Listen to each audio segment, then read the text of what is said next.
खान साहब आप तो प्रेस कॉन्फ्रेंस करके चले गए हैं, लेकिन हमारे दिल अब तक लरस रहे हैं। मतलब आपने ऐसे सोच लिया कि हम ये बर्दाश्त कर सकते हैं। खान साहब हमें आपकी जिंदगी चाहिए, हमें आप चाहिए। हमारे हाथ जुड़े आपके सामने, इन माओं बहनों बेटियों के, प्लीज हमें आपकी जिंदगी चाहिए। आपने जो करना था इस पाकिस्तान के लिए कर लिया, आपने अपने हिस्से का बीज बो दिया। इंशाल्लाह वो तनावर दरख्त बनेगा और पाकिस्तान उससे मुस्तफीद होगा। हम इन जमीनी आकाओं के सामने अपनी हार मान लेते हैं। प्लीज हमें आपकी जिंदगी चाहिए, आप भी हार मान लें। हम ये नहीं बर्दाश्त कर सकते। आप ये सोच भी कैसे सकते हैं कि हम ये बर्दाश्त कर पाएंगे? हम नहीं कर सकते। खान साहब खुदा का वास्ता है, आप अपनी जिंदगी को बचाएं।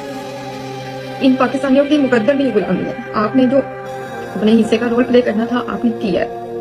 इंशाअल्लाह ताला आप इसमें सुरखरू होंगे। इंशाअल्लाह अल्लाह पाक आपको फतह याब करेगा। लेकिन खान साहब हमारी बर्दाश्त में ये नहीं।